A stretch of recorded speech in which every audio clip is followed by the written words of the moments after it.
Amiga, qué gusto de verte. Hola. Hace mucho que no nos veíamos. Sí, ¿verdad? Oye, qué buena casualidad. Fíjate que hoy estaba pensando en ti porque tengo muchas dudas, muchas inquietudes sobre el tema laboral y tú que eres una experta. Dije, a ver si mi amiga tiene algún espacio en su agenda para que me pueda orientar y quitar algunas dudas que tengo. ¿Qué te parece? Lo hacemos ahorita. Ah, ¿sí, de una vez? Sí, por supuesto. ¿Nos sentamos y platicamos? Por supuesto. Muchas gracias.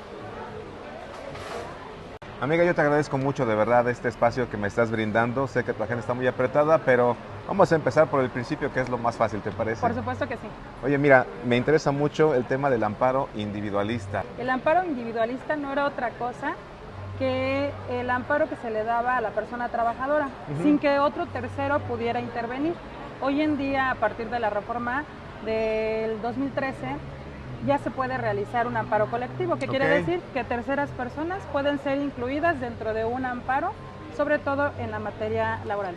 O sea, eso implica que ya hay más derechos para los trabajadores. Por supuesto que sí. Eso implica que ya hay un apoyo al tercero interesado, hay un apoyo a las personas que se involucran, por ejemplo, en los ayuntamientos, que cuando hacen hoy en día un despido masivo, se realiza un amparo colectivo. Y a todo esto, ¿qué es un amparo laboral? Es un tema muy bonito, sobre todo porque nosotros tenemos esa protección constitucional de nuestros derechos fundamentales, todos los gobernados en el artículo 103 y 107 en materia de amparo. Pero ahora bien, de ahí deviene lo que es el amparo laboral, ¿no? A partir de la reforma de la creación de la Ley Federal del Trabajo de 1931, el amparo laboral se crea para los trabajadores y el patrón. ¿Qué quiere decir? Que para cubrir y salvaguardar los derechos violentados por alguna situación que tenga inconformidad, tenemos el amparo laboral en esta instancia. ¿También hay tratados internacionales? Por supuesto que sí. Los tratados internacionales hay que recordar que constitucionalmente están a la par. Entonces, podemos agarrar jurisprudencia, precisamente para eso se crea la jurisprudencia, para que consideremos cualquier herramienta que sea válida dentro de nuestro juicio y podamos salir favorecidos. Otro tema que me interesa mucho saber es ¿qué opina la Corte del artículo 123 constitucional? Sobre todo porque hay muchas jurisprudencias. Muy bueno. Muy bueno, sobre todo el artículo 123 constitucional, el que nos da la pauta para definir lo que son los trabajadores de la iniciativa privada y los trabajadores burócratas. Es decir, un apartado A y B. Por supuesto, iniciativa privada y trabajadores al servicio público.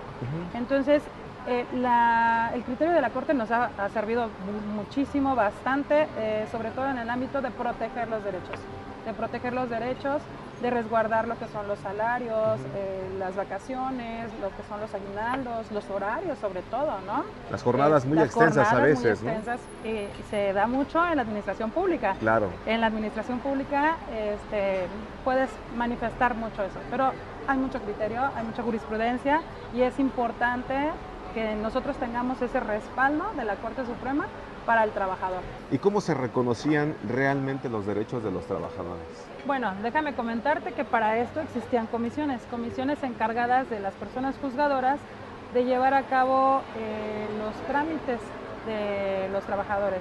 Pero para esto después se crean las juntas de conciliación y arbitraje, en donde también se establecen ciertos lineamientos, pero lo que viene a ser el parteagua es el tribunal colegiado.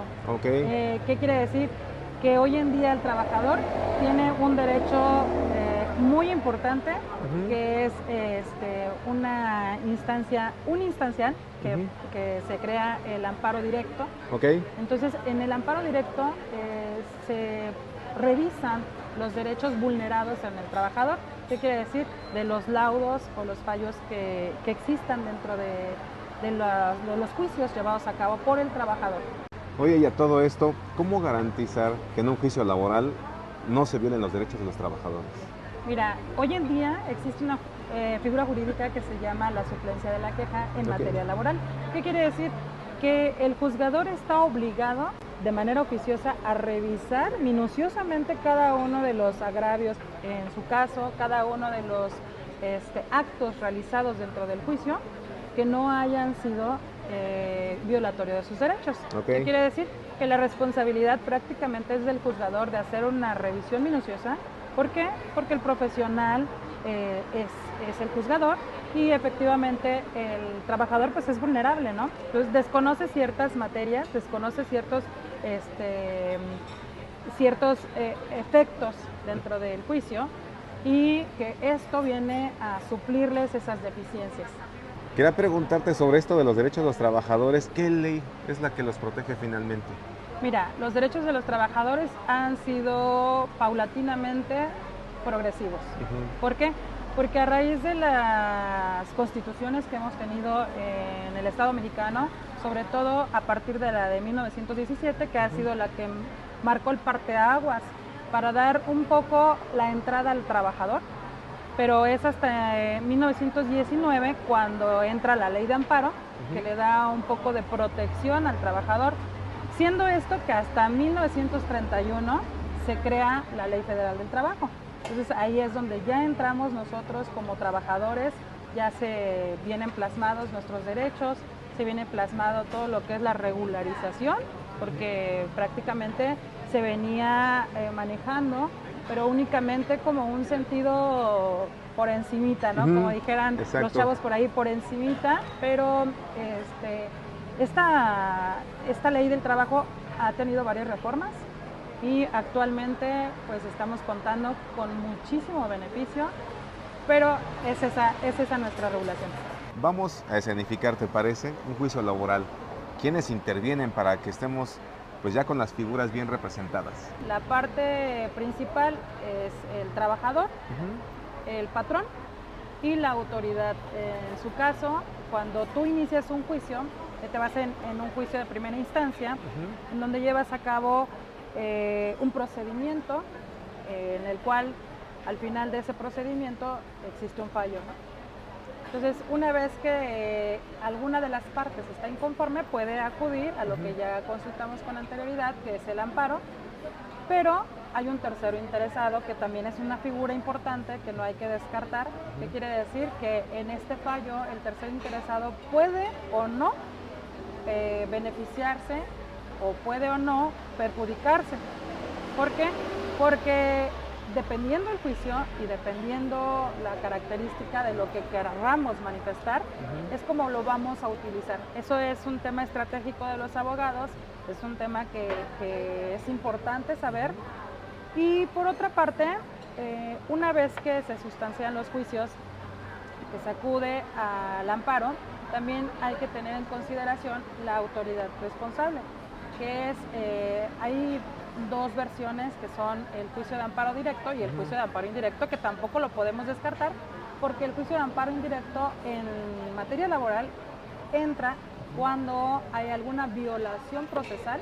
¿Qué quiere decir? Que dentro del juicio existieron ciertas violaciones por la autoridad responsable y que se puede ejercer el derecho a solicitar un amparo indirecto. Pero también está el otro lado de la moneda, cuando la empresa es quien demanda a la otra parte, ¿no? Eso es algo que no se nos debe escapar. Y que también está resguardado, también está salvaguardado su derecho del patrón, porque en muchas ocasiones había imparcialidad dentro de los juicios, ¿no?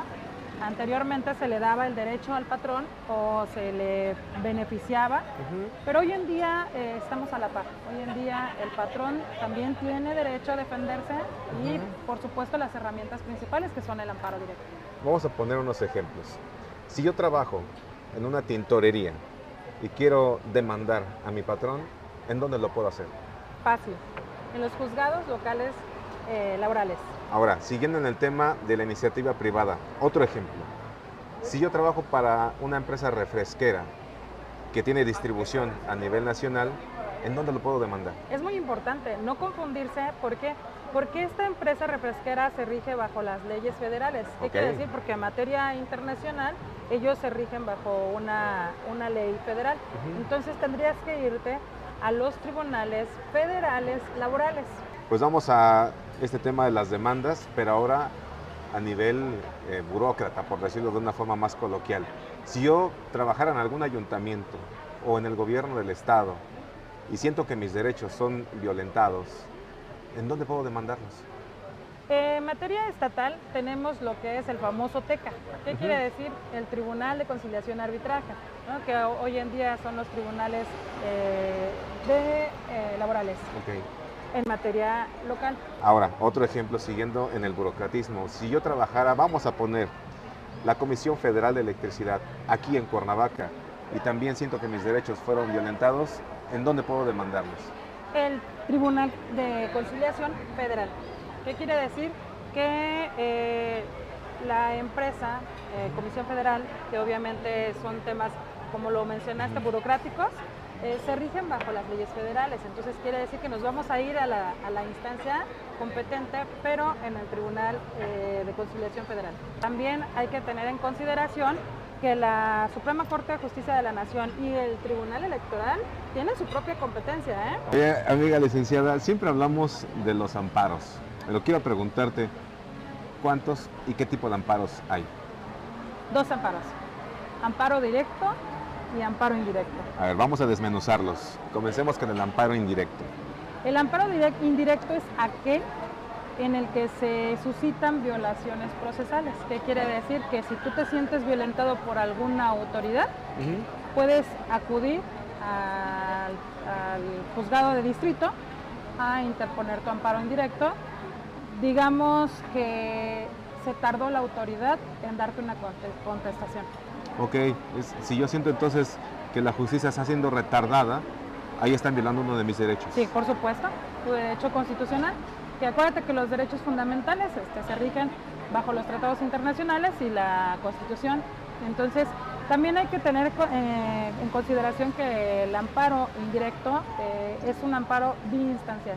¿Qué quiere decir? Que este amparo recurre a la revisión.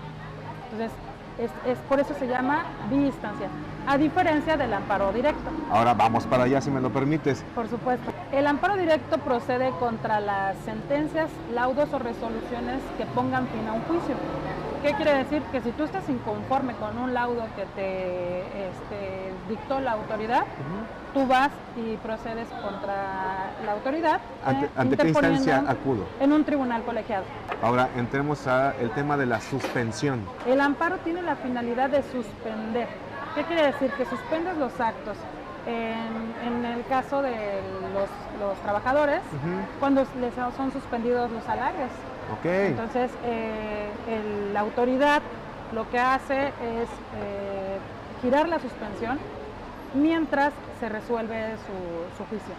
Lo que decimos coloquialmente, le ponemos pausa. Le ponemos pausa a todo este conflicto, ¿no? Por supuesto. Pues si alguna autoridad federal tiene conocimiento de un juicio, ¿cómo garantizar que no se sigan violando los derechos? Mira, la autoridad responsable está obligada a pasar todo lo actuado al tribunal colegiado. ¿Esté en el expediente o no está en el expediente? Por supuesto, sí. Recuerda que las partes interesadas y sobre todo el quejoso están bajo protesta de decir verdad. ¿Qué quiere decir? Que si no lo hacen, que si la autoridad responsable omitiera algún detalle, incurriría en un delito. Es decir, si yo llego y digo nada más lo que me conviene... Por supuesto que incurrirías en un delito federal.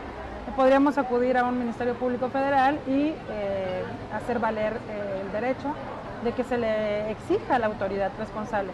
Okay. Entonces podría fincarse responsabilidad porque el simple hecho de decir, bajo protesta de decir verdad, quiere decir que te estás obligando a decir la verdad. ¿Qué garantías tenemos de que exista una verdadera justicia laboral? Mira, pues tenemos una garantía impresionante a partir del 1 de mayo del 2019, donde la reforma se centró en que los juicios laborales fueran breves, ágiles y sobre todo en presencia de un juez. ¿Qué quiere decir? Que la oralidad vino a ser un parteaguas para la clase trabajadora. ¿Por qué? Porque hoy en día los juicios no son eternos, como podíamos constatar con anterioridad, pero hoy en día tenemos ese beneficio que es sin duda lo que ha hecho que el derecho laboral sea de confianza para los trabajadores y podamos acudir a exigir nuestros derechos. Ah, mira, perfecto. Pues yo te agradezco mucho, mi No, al querida contrario, licenciada, al que me contrario. hayas ayudado a disipar todas estas dudas, porque es importante que los ciudadanos conozcamos pues todo esto y más los que estamos involucrados en los temas de derecho. Muchísimas gracias de verdad, Por que sigan los supuesto. éxitos. Ay, muchísimas gracias.